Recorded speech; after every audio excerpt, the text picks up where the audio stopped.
අයිබෝන් හැමෝටම සුබ දවසක් සුබ සැන්දෑවක් මාව ඇහෙනවද පේනවද මම හිතන්නේ මාව ඇහෙන්නත් ඕනේ පේන්නත් ඕනේ හරි අද අපි මේ ඊටාම සරල ඊටාම කෙටි ආරම්භයක් ගන්න හදන්නේ 2025 අවුරුද්දේ ග්‍රාම නිලධාරී විභාගයට අදාළව පැවැත්වෙන පන්තිවල ආරම්භය. ඉතින් මම හිතන්නේ මේ විභාගයට ලොකු උනන්දුවක් මේ මොහොතේ තරඟ විභාග පවත්වන අය අතර සහ විශේෂයෙන්ම පන්ති වලට සහභාගී වෙන අතර ඇවිල්ලා තියෙනවා. ඒ නිසා මේ ග්‍රාම නිලධාරී විභාගය ගැන මූලික කෙටි හැඳින්වීමක් කරලා උරුමලෝ ඇකඩමි අපි ග්‍රාම නිලධාරී විභාගයට තියෙන සූදානම සහ අපේ වැඩපිළිවෙල ගැන යමක් ඔයාලට මම කියන්නයි හදන්නේ.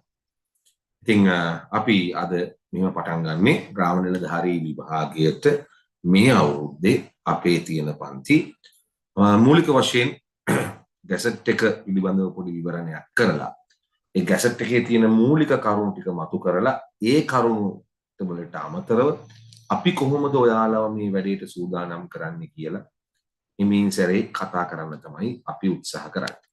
ඉතින් අපි මුලින්ම කිව්වොත් මම ආරාධිත දේශකයෙක් වශයෙන් උරුමලෝ ඇකඩමියට සම්බන්ධ වෙලා දැන් අවුරුදු දෙකකට ආසන්න කාලයක් වෙලා තියෙනවා. පෞද්ගලික කාල සීමාව පුරාම අපි විවිධ පාඨමාලාවලට අවශ්‍ය කරන මඟ පෙන්වීම කළා. අපි මේ වෙනකොට law entrance, LLB entrance, ඒ වගේම ලිපිකරු විභාගය අපි කණ්ඩායම් දෙකක් පිටත් කරලා ඇරියා. ඊට අමතරව පෞද්ගලික කාලයක පැවති SI සහ පොලිස් සේවයට බඳවා ගැනීම විභාග සම්බන්ධයෙන් අපි පන්ති කළා. අපි හැම වෙලාවෙම මොකක් හරි පන්තියක් එක්ක හැම වෙලාවෙම ඉස්සරහට යන ගමන් තියෙනවා. ඉතින් අපි මේ පාඨමාලාව ගැන ඉතුරු කාරණා කියන්න කලින් අපි මේ විභාගය ගැන හැඳින්වීමක් කරමු. මුලින්ම කියනම් රුපියල් 85000කට අධික වැටුපක්. රුපියල් 85000ක් හෝ ඊට වැඩි වැටුපක් හම්බ වෙන රැකියාවක් තමයි ග්‍රාම නිලධාරී කියන රැකියාව. මේක කිසිසේත්ම ඊටම අඩු වැටුපක් ලැබෙන තත්වයෙන් අඩු රැකියාවක් නෙවෙයි. ඊටම අභිමානවත් රැකියාවක්, රජයේ රැකියාවක්, ප්‍රවේශයට විභාගයකින් සමත් වෙලා ඒ විභාගයේ ලකුණු වලින් විතරක් නෙවෙයි ඉන්ටර්විව් එකකටත් යන්න තියෙන જાතියේ රැකියාව. ඉතින් අපි මේ ගැන කතා කරමු. ඊටාම හොඳ මූලික වැටුප් තලයක් සහිත ඉදිරියට යන්න පුළුවන් රාජ්‍ය සේවයේ අභිමානවත් රැකියාවක් තමයි ග්‍රාම නිලධාරී රැකියාව. 2025 අවුරුද්දේ බඳවා ගැනීම තරඟ විභාගය ගැනයි මේ විස්තර කියන්නේ. අපි ගත්තොත් ග්‍රාම නිලධාරී විභාගයේ තොරතුරු මුලින්ම ගියොත් මේ විභාගය ගැන දාලා තියෙනවා මෙන්න මෙහෙම. 2025 ග්‍රාම නිලධාරී සේවයේ 3 වෙනි ශ්‍රේණියට බඳවා ගැනීම තරඟ විභාගය. 3 වෙනි ශ්‍රේණිය. දාතන දිවයින පුරා ඇති ප්‍රාදේශීය ලේකම් කොට්ටාස වල පුරප්පාඩුව පවතින. ඔව් ඒ ප්‍රාදේශීය ලේකම් කොට්ටාස මගින් ඒ මට්ටමින් සලකා බලනකොට පුරප්පාඩුව පවතින ග්‍රාම නිලධාරී ග්‍රාම නිලධාරී පත් කිරීම සඳහා සුදුස්සන් තෝරා ගැනීමට මේ විභාගයට සුදුසුකම් තියෙන ස්ත්‍රී පුරුෂ දෙපක්ෂයෙන්ම අයදුම්පත් කැඳවනවා. ඒ විභාගයේ 2025 දෙසැම්බර් මාසේ පවත්වන වෙලාව තමයි කියන්නේ. මම දැනට මෙහෙම කියන්නම්. මේ විභාගය මේ අවුරුද්දේ දෙසැම්බර් මාසේ පවත්වන වෙලාව තමයි කියන්නේ. මේකට අදාළ කාල සීමාව ටිකක් එහාට යන්න පුළුවන් කියලායි අපිට හිතෙන්නේ සහ අපිට දැනගන්න හම්බෙන්නේ. හැබැයි එහෙම එහාට යන්නේ නැතුව අපි හිතමු මේ විභාගය ස්ථිර වශයෙන්ම දෙසැම්බර් මාසේ තියෙනවා කියලා. එහෙම බැලුවොත් අද ඉඳලා අපිට තියෙන කාලය බොහෝ විට දෙසැම්බර් මාසෙ තිබොත් සති 7ක් විතර වෙන්න පුළුවන්. මේ සති 7ක කාලය තුල ඔයාලට ඉවර කරගන්න තියෙනවා සෑහෙන ලොකු සිලබස් එකක් තරඟ විභාගවල සිංහල සාමාන්‍ය දැනීම සහ අභියෝග්‍යතාව කියන විෂයන් තුන යට. කොහොම නමුත් ඔන්න දෙසැම්බර් මාසේ විභාග තියෙනවා කියලා හිතමු වෙන කතන්දර නැතුව මේ අපි ඉන්නේ නොවැම්බර් මාසේ පළවෙනිදා අද සිට ඔයාලා බලන්න ඕනේ හරියටම සති 7ක කාලයකින් මේ විභාගෙ තියෙනවා. අපි හිතුවොත් අද සිට ඔයාලා දින 50කට අඩු කාලයකින් මේ විභාගයට සූදානම් වෙන්න ඕනේ. හරි ඔන්න ඒක තමයි කතාව.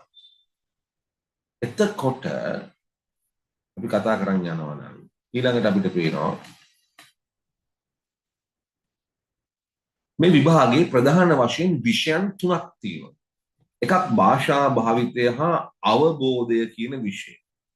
ඒක තමයි ප්‍රධාන වශයෙන්ම මගේ විෂයක්. මානි පැත්තෙන් ගත්තාම මේක ලකුණු 100ක් හම්බෙන එක. අඩුම තරමේ ලකුණු 40ක් ගන්න ඕනේ සමත් වෙන්න. පැයකමාරක කාලයක් තියෙනවා. මේක තනි කරම කාලයත් එක්ක කරන සෙල්ලම. කාලයත් එක්කම සෙල්ලමක්. ඉතින් මේක කැමති නම් ඉංග්‍රීසියෙන් ලියන්න පුළුවන්, කැමති නම් දෙමළෙන් ලියන්න පුළුවන්, කැමති නම් සිංහලෙන් ලියන්න පුළුවන්. ඔන්න භාෂා භාවිතය හා අවබෝධය. ඒකට අදාළ පේපර් එකක් මම ඔයාලට පෙන්නනවා. ඊළඟ දෙවෙනි එක තමයි දේශීය හා ගෝලීය ප්‍රවණතා පිළිබඳ සාමාන්‍ය දැනීම. දේශීය හා ගෝලීය ප්‍රවණතා පිළිබඳ සාමාන්‍ය දැනීම. දැන් අපි මේ දේශීය හා ගෝලීය ප්‍රවණතා වල සාමාන්‍ය දැනීම කියලා කියන්නේ ලෝකේ ලංකාවේ තියෙන කාලීන සිදුවීම් ප්‍රධාන වශයෙන් ඔයාලා මතක තියාගන්න ඕනේ. අපි ගත්තොත් මේ වෙනකොට ජාත්‍යන්තරයේ තියෙන සිදුවීම් රුසියා යුක්‍රේන යුද්ධය තියෙනවා. ඒ වගේම අපි දන්නවා ගාසා තීරයේ පලස්තීන සහ ඊශ්‍රායල් අතර ගැටුම, ඒ වගේම ට්‍රම්ප්ගේ බදු ප්‍රතිපත්තිය, ඒ වගේම ලංකාව ගත්තොත් ලංකාවේ මේ වෙන විට ජාතික වශයෙන් පවත්නා කාරණා, ලංකාවේ ඒ තනතුරු වල කවුද ප්‍රධාන වශයෙන් ඉන්නේ, කවුද පොලිස්පතිවරයා, කවුද අගවිනිසුරුවරයා, කවුද රාජ්‍ය පරිපාලන අමාත්‍යවරයා, ඔන්න ඔය වගේ පෞද්ගලික දවසක පැවති ඔය දකුණු ආසියානු ක්‍රීඩාවලදී පදක්කම් දිනාගත්තේ කවුද? ඔන්න ඔය වගේ කාරණා. ඒ කියන්නේ අපිට සීමාවක් කියලා හිතන්න බැරි ඒවා. ඇත්තට මේ සම්බන්ධයෙන් ගත්තොත් උරුමලෝ ඇකඩමි නොවැම්බර් මාසේ අග වෙනකොට ඔයාලට කෘතියක් නිකුත් කරන්න බලාපොරොත්තු වෙමින් ඉන්නවා. ප්‍රධාන වශයෙන් ප්‍රශ්න 800කට අධික ප්‍රමාණයක් තියෙන කෘතියක් නිකුත් කරන්න බලාපොරොත්තු වෙමින් ඉන්නවා. අපේ නිබන්ධ වලට අමතරව ඒවා ඇත්තටම ඒ වෙන බය වෙන්න එපා. සාමාන්‍ය දැනීම කියන එක බැලූ බැලමට අහන්න පුළුවන් සීමාවක් නැති සාගරයක් වගේ විෂයක් කරට ඔබට කරනට ඕනල මහතුරු මේ විෂයේ තියෙන්නෙම ඒ කාලීන තොරතුරු පිළිබඳව මූලික අවබෝධයක් ඇතුව යන්නේ ඉස්සරහට. දෙසැම්බර් මාසයේ කෙසේ වෙතත් නොවැම්බර් මාසයේ දේශීය ප්‍රවෘත්ති විදේශීය ප්‍රවෘත්ති බලලා පොඩි අවබෝධයක් ලබාගෙන තියෙන එක අතිශය වැදගත් වෙනවා. දැන් මේ කතාවේ ඊළඟ කොටසට ගියොත් අපිට පේනවා ඊළඟ තමයි මේ අභියෝග්‍යතාව. අභියෝග්‍යතාව කියලා කියන්නේ ගණන් නෙවෙයි. හැබැයි මූලික ගණිත දැනුමක් ඔබට තියෙනුනේ අභියෝග්‍යතාවට එනවට. අභියෝග්‍යතාව කියන්නේ ගණිතය නෙවෙයි. ඒක ඔබ තේරුම් ගන්න ඕනේ. හැබැයි ඔබට අනිවාර්යයෙන්ම මූලික ගණිත දැනුමක් තියෙන්නට ඕනේ. ඒ මූලික ගණිත දැනුම නැත්නම් ඔබට අභියෝග්‍යතාව විභාග සමත් වෙන්න විදිහක් නැහැ. ඉතින් ඔබ දැකලා ඇති මේ දාදු කැට ආශ්‍රිත ප්‍රශ්න තියෙනවා. ඒ වගේම කාලය, වේලාව, කාලය, පැය ගණන, දුර මේවා සම්බන්ධ ප්‍රශ්න තියෙනවා. ඉතින් මේ අභියෝග්‍යතාව කියන විෂය. දැන් ඔන්න ඔය විෂයන් තුන. දැන් අපි ගත්තොත් මූලික වශයෙන්ම සිංහල ගැන සිංහල පේපර් එකක් තියෙනවා. අනෙක් පැත්තෙන් කාලීන තොරතුරු තියෙන පේපර් එකක් තියෙනවා. අනෙක් පැත්තෙන් අභියෝග්‍යතාව කියන පේපර් එකක් තියෙනවා. අපි සාමාන්‍යයෙන් මේ විෂයන් තරඟ විභාග ශාස්ත්‍රයේදී හඳුන්වන්නේ මෙන්න මෙහෙම. සිංහල වලට අපි සිංහල කියලා කියනවනේ. මේකට සිංහල පේපර් එකක් කියලා කියනවා. ඊළඟ මෙන්න මේකට අපි කියනවා GK. GK කියලා කියන්නේ general knowledge කියන එක. අභියෝග්‍යතාවටත් කියනවා IQ කියලා. IQ කියලා කියනවා. දැන් මෙතනදී අපිට පෙන්වන්න කරනවා ලබා ගන්න ඕන ලකුණු සංඛ්‍යාව බැලුවාම සමත් වෙන්න අවම වශයෙන් ලකුණු 40ක් ලබා ගන්න ඕනේ කියලා. මොකද්ද මේ සමත් වෙන්න අවම වශයෙන් ලකුණු 40ක් ලබා ගන්න ඕනේ කියලා කියන්නේ. දැන් අපි හිතමු මෙන්න මෙහෙම. දැන් කෙනෙක් කියනවා මට සිංහල පේපර් එකට ලකුණු 80ක් තියෙනවා. මට IQ පේපර් එකට ලකුණු 60ක් තියෙනවා. හැබැයි මට සාමාන්‍ය දැනීම් පේපර් එකට ලකුණු 30යි තියෙන්නේ. එතකොට දැන් සිංහල එක දිලා තමයි දොමෙන් යන්න 40 80ක් අරන් තියෙනවා. ගණිතයේ පේපර් එකට නැත්තම් අපි කියපු මූලික මේ අභියෝග්‍යතාව පේපර් එකට එයා අරන් තියෙනවා 160 ලොකු ලකුණු ගන්න. හැබැයි යාට ලකුණු 30යි හම්බෙලා තියෙන්නේ සාමාන්‍ය දැනීම පේපර් එකට. ඒ වගේ කෙනෙක් අපි සලකන්නේ නැහැ විභාගයේ සමත් කෙනෙක් හැටියට. යාට සමත් වෙන්න බෑ. කෙනෙක් හිතයි 80යි 60යි 140යි 30යි 170ක් තියෙන ලකුණු එකතු කළාම. හැබැයි යා ෆේල්. මොකද යාට 30 කෑල්ලක් තියෙන හින්දා 40ට අඩු කෑල්ලක් තියෙන හින්දා. තව කෙනෙක් ඉන්නවා 41යි 41යි 41යි. සබ්ජෙක්ට් තුනටම 43ක් තියෙන 41 තුනක් තියෙන. යාට 123යි. ටෝටල් එක අරන් බැලුවොත් 123යි අරයට තියෙන්නේ 170 ගාණක්. නමුත් 170 ගාණක් කෙනා ෆේල් වෙලා 120 ගාණක් කෙනා විභාගේ පාස් වෙනවා. පාස් වෙනකට වඩා එයා පාස් වෙන්න සුදුසුකම් ලබනවා. ඒතර එහෙම 3ම 40ට වැඩි අයගෙන් වැඩිම ලකුණු ගන්න අය තමයි විභාගය සමත් කියලා සැලකන්නේ. ඒ නිසා මෙතනදී වැදගත් කාරණයක් තියෙනවා. විෂයන් තුනට මේක වගේ බර තියෙන එක. ඉතින් ඕක තමයි වැදගත් කාරණය. ඒතර මොනවද මේ පේපර්ස් වල අන්තර්ගත වෙන්නේ? මොනවද මේ ප්‍රශ්න පත්‍ර වල තියෙන්නේ? බලාගෙන යන්න. භාෂා භාවිතය හා අවබෝධය කියන එක බැලුවාම මෙන්න මේ පේපර් එකේ සිලබස් මොනවද තියෙන්නේ බලන්න. අදහස් ප්‍රකාශනය. ඔන්න අදහස් ප්‍රකාශනය කියන එක මයින් එක කොහොමද? අදහස් ප්‍රකාශනය කියලා එකපාරට කිව්වට අදහස් ප්‍රකාශනයේ මයින් එක කොහොමද? බොහෝට රචනාවේ. අවබෝධය, අක්ෂර වින්‍යාස. භාෂාව හා රචනය. ලිපියක් කෙටුම්කත් කිරීම. රාජකාරී ලිපි ලියනවා කියලා කියන්නේ නේද? භාෂාව හා රචනය. ලිපියක් කෙටුම්පත් කිරීම. සපයාදී දත්තණු ප්‍රස්ථාර හා වගු සකස් කිරීම. ඒක අලුත්ම කාරණයක්. සාරාංශකරණය. තනි වාක්‍යයකින් ලිවීම. ඊළඟට සීමාවක් නැහැ. සරල ව්‍යාකරණ භාවිතය. දැන් ඊටදී ඔබෙන් අහන්න පුළුවන් සමාස ගැන, සංදි ගැන, විභක්ති ගැන, උපසර්ග ගැන, ඒවා ගැන රටේ නැතිව අහන්න පුළුවන්. හැබැයි මම ඔබට මේ කාරණා ටික උගන්වනවා. ඒවා සම්බන්ධයෙන් උගන්වන්න බැඳිලා ඉන්නවා. ඒ කියන්නේ පොඩ්ඩක්වත් හිතන්න එපා. ඒ කාරණා ටික වෙනම සිලබස් එකකට උගන්වන්න ඕන. දැන් ඊළඟට ඒක කරගත්ත කට්ටිය ඊළඟට මොකද කරන්නේ? ඊළඟට ඒකට තව පේපර් එකක් තියෙනවා. මොකක්ද ඊළඟ පේපර්? දේශීය හා ගෝලීය ප්‍රවණතා ගැන සාමාන්‍ය දැනීම. මේක ඉතා වැදගත්. මේ පේපර් එකේදී මූලික වශයෙන් ලංකාවේ ඓතිහාසික මොන ඉතිහාස තොරතුරු කවුද අර දාග වැහැදුවේ, කවුද මේ වැව හැදුවේ, නූතන ඉතිහාසය ගත්තාම කවුද මහවැලි යෝජනා ක්‍රමය ගෙනාවේ, විවෘත ආර්ථිකය හඳුන්වා දුන්න අවුරුද්ද මොකක්ද, ජනරජ දිනය මොකක්ද, නිදහස දුන්නේ කවක්ද, ඒ වගේ ඒවා. භූගෝලීය තොරතුරු ලංකාවේ උසම කන්ද, දිගම දිය ඇල්ල, ඒ වගේ ඒවා. වගේම ලංකාවේ සමාජීය තොරතුරු යම් කාරණා ඉන්දු ලංකා ගිවිසුම අත්සන් කළේ කවද්ද ලංකාවේ. එහෙම නැත්නම් අපි ගත්තොත් ක්‍රීඩා තොරතුරක් මාර්තු 1996 මාර්තු මාසේ කවද්ද ලංකාව ක්‍රිකට් ලෝක කුසලානය දිනුවේ. සුසන්තිකා ජයසිංහ ඔලිම්පික් වල දිනාගත්ත පදක්කම කුමක්ද? නැත්නම් ඔලිම්පික් පදක්ම දිනාගත්ත ලංකාවේ ක්‍රීඩිකාව කවුද? ඔන්න ඔය වගේ දේවල් වලින් ඉස්සරහට යනවා. සෆියා යාමික් කියන්නේ කුමන ක්‍රීඩාවක් සම්බන්ධ එක්කෙනෙක්ද? ජූලියන් බෝලින් දක්ෂතාවක් දැක්වේ කුමන ක්‍රීඩාවටද? ආර්ථික තොරතුරු උද්දමන අනුපාතිකයක් ගැන ඔය වගේ කාරණයක්.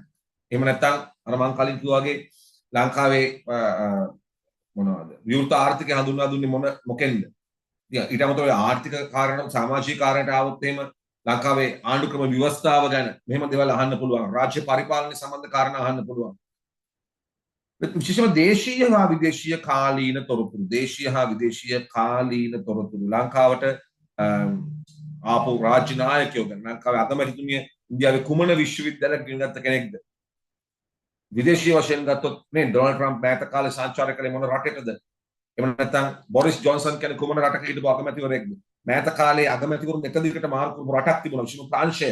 ඒ වගේ කාරණා දැන් ඔබෙන් තොරතුරු අහන්න පුළුවන්. අභියෝග්‍යතාව කියන විශේෂ විෂයක්. අභියෝග්‍යතාව කියන විෂයේදී බලන්නේ ඔබේ සංඛ්‍යාමය හැකියාව, තාරකන ශක්තිය, ගැටලු නිරාකරණය, තීරණ ගැනීම හැකියාව, සාමාන්‍ය බුද්ධිය බැලන ආකාරයෙන් සකසන.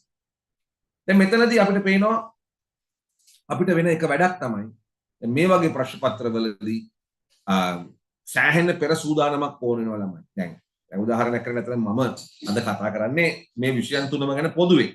නමුත් මගේ විශේෂ විෂය බවට පත් වෙන්නේ සිංහල විෂය. සිංහල විෂය ලකුණු 40 ඔයාලට අරන් දීලා එතනින් එහාට අරන් යන වැඩේ කරන්න පොඩි අභියෝගයක් තියෙනවා. ඉතින් මට කිව්වොත් හෙට ග්‍රාම නිලධාරියගේ සිංහල පේපර් ලියන්න කියලා මම ගිහලා ලකුණු 90ක් විතර ගන්නවා. 90ට වඩා ගන්න පුළුවන්. නැත්නම් 90 වෙන් නැවති අපි දන්නේ නැහැ. අපිට 100% ගන්න බැරි වෙන අවස්ථා එන්න පුළුවන්. හැබැයි දැන් මට එළියෙන් බැලුවම සිංහලට තු අනිත් ප්‍රශ්න පත්‍ර දෙක බැලුවම පේනවා රයිට්. ඒක දැන් බැලුමට සංකීර්ණ පාඩක් තියෙනවා. කොහොමද ඒකට මුහුණ දෙන්නේ කියලා. හරි. අපි ඒක බලමු. අපි ඒක නැත් විස්තර ඔබට කියනවා. දැන් ඔය විෂයන් තුන ගැන කතා කළාට පස්සේ ඊළඟට එනවා කවුද අපේ මේ විෂයන් උගන්වන්නේ? දැන් පළවෙනි කාරණේ තමයි උරුම ලෝ ඇකඩමි. කි සිංහල දේශපාලන වශයෙන් වැඩ කරන්නේ මම ඔසන්ද ගුණරත්න මම දැනට රාජ්‍ය විශ්වවිද්‍යාලයක සිංහල අංශයක කතිකාචාර්යයෙක් වශයෙන් වැඩ කරනවා. ඉතින් ඔබට මාව සර්ච් කරලා බලන්න පුළුවන් මගේ නම. ඉංග්‍රීසියෙන් සර්ච් කළාම ඉතින් අපි වැඩ කරන දේවල් අපි කරලා තියෙන දේවල් ඔබට හම්බ වෙයි. ඒකට ඔබට පුළුවන් අද දෙරණ এডুকেෂන් ඊ බලන්න. එකේ සමාරම්භක ගුරුවරයා මම. ඒ වගේම ඔබ දන්නවා සුපරකට උසස් පෙළ සිංහල පාඩම් මාලාවක් තිබෙනවා DP education. DP education හි සිංහල උසස් පෙළ ගුරුවරයා මම. ඉතින් ඊට අමතරව මම මාධ්‍යයේ ආදි වශයෙන් විවිධ තැන්වල වැඩ කරලා තියෙනවා. මම කියන්නේ මේ නිකන් වැඩ කරලා තියෙනවා. මේවා කරලා තියෙනවා. ඉතින් මගේ පාඩම් මාලාව ඔබට බලන්න පුළුවන්. අපි හෙට ගෲප් එකකට දානවා. ඒ වගේම අපිට හෙට පන්තියකුත් තියෙනවා පටන් ගන්න. ඉතින් ඒ නිසා අපි ගත්තොත් එහෙම ඔබට ඇවිල්ලා බලලා තීරණය කරගන්න පුළුවන් සිංහල පාඩම් මාලාව මොනවද කියලා. ඊළඟට අපි සිංහල පාඩම් මාලාවෙන් පස්සේ ගත්තොත් අපේ ජෙනරල් නොලෙජ් පාඩම් ගන්නන්නේ නීතිඥ දිමුතු ප්‍රදීප් ජයසිංහ මහත්මයා.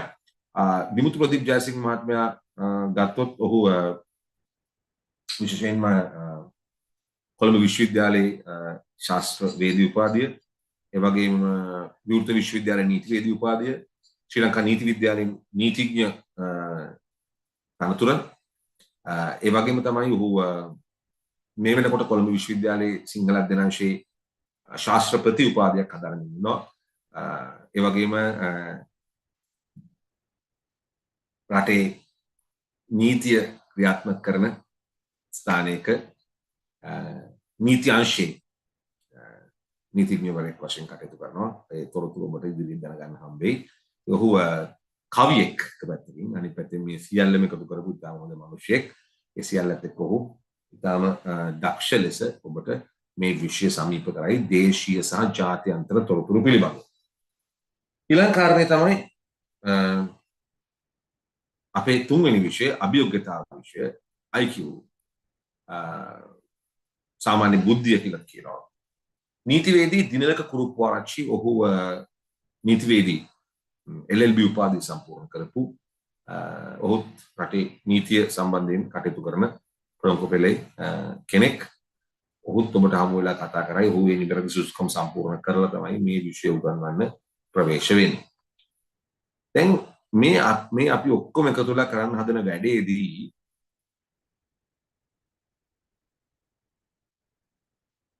ඊළඟට අපි ඔබට පෙන්වන්නම් මේ ගැසට් නිවේදනය සම්පූර්ණයෙන්. මේ ගැසට් එක බලනකොට අර කියපු කාරණා වලට අමතරව ඔබ බඳවා ගැනීමේ ක්‍රමවේදය ගැන සාකච්ඡාවක් තියෙනවා. ඔයගොල්ලෝ බඳව ගන්නේ කොහොමද කියලා. ඔයගොල්ලෝ බඳව ගන්න විදිය ගැන ගත්තාම මේ තියෙනවා ඉතා පැහැදිලිව දක්වලා මොකක්ද? ලිඛිත විභාගයෙන් එක් ප්‍රාදේශීය ලෙක්කම් කොට්ටාස් මට්ටමින් බැටිම ලකුණු ලබාගත් අයදුම්කරුවන්ගේ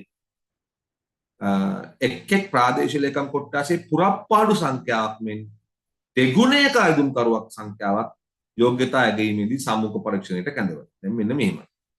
දැන් විභාගෙට ලියන ගොඩක් ඒ ලියන ප්‍රමාණයෙන් අපි හිතමු ඔබේ ප්‍රාදේශීය ලෙක්කම් කොට්ටාශයෙන් ඔබ විභාග ලිව්වට පස්සේ සමත් වෙන පිළිසානුව බලලා ඊට පස්සේ ඔබව ගන්නවා විශේෂයෙන්ම සම්මුඛ පරීක්ෂණයකට. විභාගය විතරක් සමත් වෙලා බෑ. ඔබ සම්මුඛ පරීක්ෂණයකටත් යන්නට ඕන. ඒ සම්මුඛ පරීක්ෂණයේදී නායකත්වය, ක්‍රීඩා කුසලතා, වෙනත් රාජ්‍ය භාෂා හෝ සංධාන භාෂා ප්‍රවීණතාව, ඉංග්‍රීසි දන්නවද, දෙමළ දන්නවද, පරිගණක දැනුම සහ ඒකම සම්මුඛ පරීක්ෂණයේදී ඔබ බලන කුසලතාව කොයි වගේද? ඒකට ලකුණු 50ක් දෙනවා. ඉතින් අපි මූලික වශයෙන් මේ පාඨමාලාවේ අපිත් එක්ක එකතු වෙන අයට සම්මුඛ පරීක්ෂණ මාර්ගෝපදේශිකුත් අපි ලබා දෙන්න බලාපොරොත්තු වෙමින් ඉන්නවා පාඨමාලාව අවසන් වුණාට පස්සේ. දැන් අපි ඊළඟට මේ අයිදුම්කරුවන්ට අවශ්‍ය කරන සුදුසුකම් දිහා බලාගෙන ඔබගේ ක්වොලිෆිකේෂන්ස් මොනවද තියෙන කියලා බැලුවොත් එහෙම මූලිකව ගත්තාම ඔයගලන්ට අයිදුම්පත් බාර ගන්න අවසන් දිනට පූර්වාසන්න වර්ෂ 6ක කාල සීමාවක් ඇතුළත දැන් මේක ගත්තොත් 2019 නොවැම්බර් මාසයේ ඉඳලා වගේ තමා තනතුරට පත්වීමට බලාපොරොත්තු වන ප්‍රාදේශීය ලේකම් කොට්ටාසේ වසර 3ක අඛණ්ඩ ස්ථිර පදිංචියක් තියෙන්න ඕනේ. දැන් මම ගත්තොත් මම ඉන්න ප්‍රාදේශීය ලේකම් කොට්ටාසේ මම දැන් ඇවිල්ලා ඉන්නේ මම හිතපු ප්‍රාදේශීය ලේකම් කොට්ටාසේ නෙවෙයි. මම දැන් ජීවත් වෙන්නේ වෙන කොට්ටාසේ. මම මෙහි පහුගිය අවුරුදු 6 ඇතුළත මම මෙහි ඉඳලා තින්නේ අවුරුදු 2යි. ඒකනොත් අඛණ්ඩව මං ඉඳලා තියෙන අවුරුද්ද. දැන් මොකද වෙන්නේ? අපි ඒ වගේ තත්ත්වයක් උඩ මට මේක ඇප්ලයි කරන්න බෑ. ඒතර මේක තහවුරු කරන්න මට ඡන්දහිමි නාම ලේඛනයක් ග්‍රාම නිලධාරී සහතිකයක් ඕනේ. ඒ කියන්නේ ඔබ ග්‍රාම නිලධාරී කෙනෙක් කරනවා වෙන ග්‍රාම නිලධාරී කෙනෙක්ගේ සහතිකයක් ඕනේ නේද? වයස 31කට නොඅඩු 31කට නොවැඩි කෙනෙක් වෙන්න ඕනේ. ඒකත් අපි පැහැදිලිව දක්වලා තියෙනවා. අපිට මේ ගැසට් එකේ දක්වලා තියෙනවා. මූලික අධ්‍යාපන සුදුසුකම් ගත්තහම පළමු භාෂාව ලෙස සිංහල හෝ දෙමළ භාෂා අතරින් එක් භාෂා විෂයක් සමගව ගණිතය ඇතුළුව විෂයන් 4කට සම්මාන සාමර්ථ්‍ය සහිතව එක්වරකදී විෂයන් 6කින් අධ්‍යයන පොදු සාධක පත්‍ර සාමාන්‍ය පෙළ විභාගයේ සමත් වෙලා තියෙනවා. මේක අපි පැහැදිලි කරලා පෙන්නුවොත් ඔයාලට තව ටිකක් මේ කියන්නේ සිංහල හෝ දෙමළ භාෂා අතරින් එක් භාෂා විෂයක් සමග ඒ කියන්නේ මූලික භාෂා විෂය දැන් මම ගත්තොත් මම සිංහලෙන් ඉල්ලලා තියෙනවා ඒකත් එක්ක ගණිතයත් ඇතුළුව විෂයන් 4කට සම්මාන සාමර්ථ්‍ය තියෙන්න ඕනේ. ඒ වගේම විෂයන් 6කින් O level සමත් වෙලා තියෙනවා.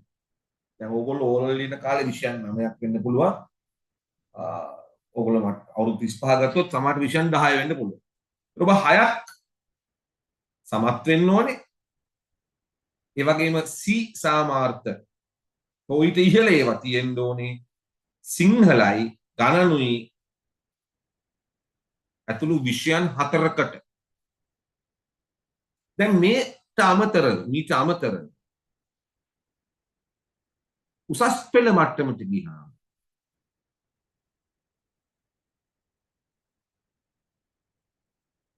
ඉතාම වැදගත් කරලා තියෙනවා විෂයන් 3ක් එකවර සමත් වෙලා තියෙනවා. අපි ගත්තොත් මේ ඔබට පේනවා ඒ කියන්නේ සරලව ගත්තොත් මෙහෙම. දැන් ඔබට A level වල සබ්ජෙක්ට්ස් තුනක් තියෙනවානේ. අපි ගත්තොත් මම කරලා තියෙන්නේ සිංහලයි ඉකොනොමි ලොජිකල්.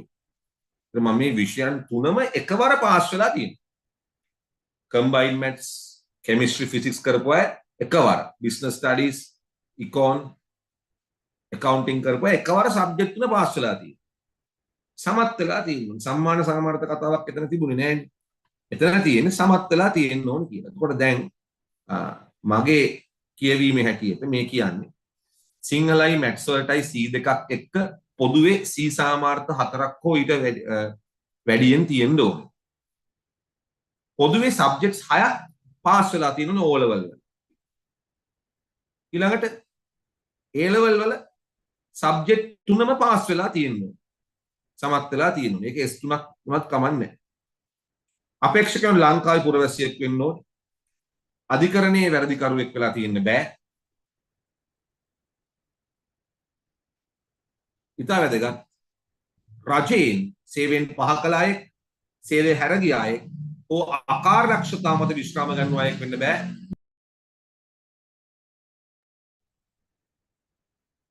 වස්තු බංගත්වයට පත්වෙච්ච තැනෙක් වෙන්න බෑ. පැවිදි තැනැත්තෙක් වෙන්න බෑ. මතක තියාගන්න විශේෂ අවශ්‍යතා තියෙන කෙනෙක් නම් ආබාධිත තත්ත්වයක් උඩ ඒවා ගැන වෛද්‍ය සහතික පිටපත් දෙන්න ඕනේ. දැන් මේ විශේෂ අවශ්‍යතා තියෙන දරුවෝ මෙතන ඉන්නවනම් එයයි මතක තබා ගන්න. ඒ ඔබේ විශේෂ අවශ්‍යතාව සම්බන්ධයෙන් තියෙන වෛද්‍ය සහතික වල පිටපත් ඔබ ආයුධම් පත්‍රය ඉදිරිපත් කරන්න ඕනේ. මතක තියාගන්න ඒක එක පැත්තකින් විභාගයේදී ඔබට ලකුණු වැඩිපුර ගන්න හේතුවක්ම නෙමෙයි නැත්නම් වැඩි වේලාවක් ඔබට ලැබෙන්න හේතු වෙනවා. ඉතින් අපි දන්නේ නැහැ තෝරා ගැනීමේ සම්මුඛ පරීක්ෂණවලදී ඒ කාරණා සම්බන්ධයෙන් කොහොම ඇගීමක් කෙරේද කියලා. ඊළඟ කාරණේ තමයි තනතුරට අදාළ මාසික වැටුප. රුපියල් 84960 85000. ඉතින් අද රජයේ වැටුප් එක්ක බලද්දී රුපියල් 85000ක් කියලා කියන්නේ සාමාන්‍යයෙන් හොඳ වැටුපක් කියලා මට හිතෙන රුපියල් 85000ක් කියන වැටුප. ඉතින් මේවා ඉදිරියට වැටුප් කාල වෙනස් වෙන ආකාරය ඔබට වැඩිදුරටත් දැනගන්න පුළුවන්. ඉතින් ස්ථිර තනතුරක් විශ්‍රාම වැටුප් සහිතයක් ඒක තමයි වැදගත්. ස්ථිර තනතුරක් මේක විශ්‍රාම වැටුප් සහිත එකක්. ඊළඟට මාස 3ක පුහුණු කාලයක් තියෙනවා ඔබට. ඒ ආදී වශයෙන් මම හිතන ඉදිරි විස්තර ඔබට තියෙනවා ඇප්ලයි කරන විදිහ කොහොමද කියලා. අපි ඉස්සෙල්ලා ඒ ඇප්ලයි කරන විදිහ ගැන අද කතා නොකරමු. අපි ඉදිරියේදී බලමු ඇප්ලයි කරන විදිහ කොහොමද කියලා. ඉතින් අපිට ඒ කාරණාවට පස්සේ ඊළඟට පෙන්වන්න තියෙන්නේ ඔබට අපි ඔබට උගන්වන්න පාවිච්චි කරන නිබන්ධ මොන වගේද කියලා. දැන් වැදගත්ම කාරණේ තමයි මේ විභාගයට පෙනී ඉන්න ඔබට අපි පුරුදු වෙන්න උගන්වනවා නෙවෙයි. අපි ඔබට පුරුදු වෙන්න මේ විභාගයට උගන්වනවා නෙවෙයි. අපි මේ විභාගයට විතරක් නෙවෙයි මම අර කලින් කිව්වා වගේම මේ විෂයට අදාළ මම හිතන්නේ බොහෝ දේවල් මේ තරඟ විභාග වලට අදාළ බොහෝ දේවල් ඉතාම හොඳින් පහුගිය කාල සීමාව තිස්සේ උගන්වලා විභාගයට කට්ටියව පිටත් කරලා තියෙන අය. දැන් මේ ටියුට් එක මම හෙට කතා කරන්න ඉන්න ටියුට් එකක් බොහෝ දුරට දැන් මේ තියෙන්නේ සිංහල ටියුට් එකක්. ඒතකොට අපි මෙතනදී මේ නිබන්ධය මේ ප්‍රශ්න පත්‍රය ග්‍රාම නිලධාරී විභාගයට අදාළ විෂය කරුණු ප්‍රශ්න කරන අභ්‍යාස ගණනාවකින් සම්බන්ධිත ඔබගේ ආචාර්යවරයාගේ මඟ පෙන්වීමට පිළිතුරු සපයන්න. ඒතර එකක් තමයි මෙන්න මේ අවබෝධය ඡේදය කියවලා උත්තර ලියන්න තියෙන ඒවා. ඕ ලෙවල් කාලේ ඔයගොල්ලෝ කළා ඒක. ඊට සාරාංශකරණය සම්බන්ධයක්. සාරාංශකරණය. ඉතින් සාරාංශකරණය. මේදී සාරාංශකරණයට ඔබ සෙට් වෙන්න ඕනේ. සාරාංශකරණය. ඊට සදොස් වාක්‍ය නිදොස් කරන්න තියෙනවා. මේ සදොස් වාක්‍ය නිදොස් කරන්න තියෙනවා. ඊළඟට අක්ෂර වින්‍යාසය. ඊළඟට ව්‍යාකරණ අනුකූලව නිවැරදි වාක්‍ය ලියන කාර්යය පැහැදිලි කරන්න. ඊට පස්සේ අදාළ ආමන්ත්‍රණ රාජකාරී ලිපිය ලියා දක්වන රාජකාරී ලිපියක් වගේක් එන්නේ. ඉතින් මේවට සෙට් වෙන්න ඕන ළමයි ඕගොල්ලෝ. මේවා ලියන්න ඕගොල්ලෝ පුරුදු වෙනවා. ඉතින් අපිත් එක්ක වැඩ කරද්දී එකම කාරණේ තින්නේ දවස් 50කට අපි ප්ලෑන් කරගන්න ඕනේ. අවම කාලයක් තියෙනවා. අවම කාලෙන් අපිට ඔක්කොරින්ම වැඩ ටිකක් කරගන්න සිද්ධ වෙනවා.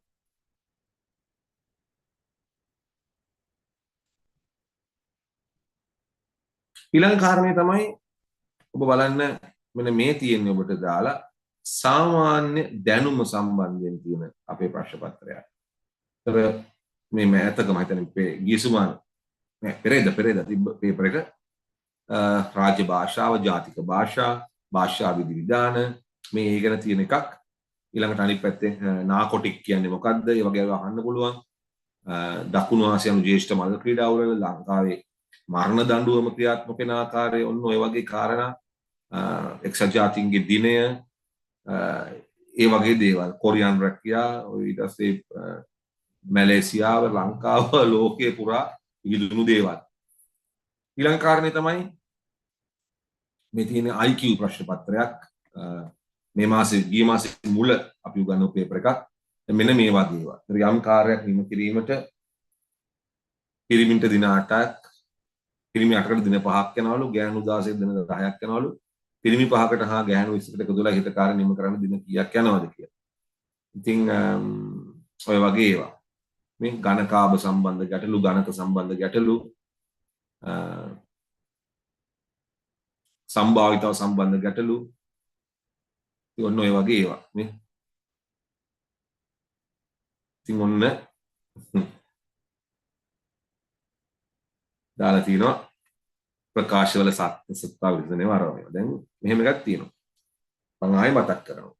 මේ විෂයන් තුනටම 40ට වැඩියෙන් ගන්න ඕනේ. එතකොට තමයි පාස් වෙන්න සුදුසුකම් ලබන්නේ. ඒ 40ට වැඩියෙන් අරගෙනත් ඒ වයිනුත් වැඩිම ලකුණු ගත්තාම තමයි ඔබ අවසානයේ විභාගයට ඔබට යන්න පුළුවන් වෙන්නේ. ඔබ සමත් වුණා. ඒ නිසා මම හිතන්නේ මම මූලික වශයෙන් ඔබට කියනවා එක ට්‍රැක් එකක හරියට වැඩ කරගෙන යන් කරලා මේ ජයග්‍රහණය වෙනුවෙන් කැප වෙන්න. ඊළඟ කාරණේ අපේ ප්ලෑන් එක මොකක්ද? අපේ ප්ලෑන් එක තමයි එක සතියකට ඔබට සෙෂන්ස් 6ක්, ඒ කියන්නේ පන්ති 6ක් කරන එක. පන්ති 6ක් කියන්නේ දවස් 6ක් කියලා හිතන්න එපා. අපි පැය එකමාරේ කොටස් 6ක් එක සතියට ඔබට කරනවා. දැන් සිංහල ගත්තොත් සිංහල එක සතියකට පන්ති දෙකක්. එකක් තමයි ව්‍යාකරණ පන්තිය. ඔබට අමාරු වෙන ව්‍යාකරණ පන්ති එක දවසක් යනවා. තව දවසක් යනවා අනිවාර්යෙන් ඔයාලට පේපර්ස් සාකච්ඡා කරන එක. සාමාන්‍ය දැනීම GK පන්ති ගත්තොත් එක දවසක් යනවා අනිවාර්යෙන්ම ඔයාලත් එක්ක අපි කතා කරනවා ඒ සතියේ නැත්නම් ඒ මාසේ තිබිච්ච ලෝක තොරතුරු වගේ ඓතිහාසික වශයෙන් වැදගත් දෙනවා කතා කරනවා. සමාජීය ආර්ථික දේශපාලනික වශයෙන් ඉතිහාසයේ වැදගත් වෙන කාරණා තව දවසක කතා කරනවා. ගණිතය ගත්තොත් මූලික ගණිත ගැටලු විසඳන්න ඕන කරන දැනුම දෙනවා එක දවසක. තව දවසක අපි ගණිත ගැටලු විවරණය කරනවා. එතකොට මෙහෙම තමයි අපේ වැඩපිළිවෙල තියෙන්නේ. ඉතින් මේ වැඩපිළිවෙලත් එක්ක අපි හෙට දවසේ රාත්‍රී 7ට සිංහල විෂයෙන් අපේ පන්ති පටන් ගන්නවා. එතනින් සිට ඉදිරියට අපි වැඩ කරමු.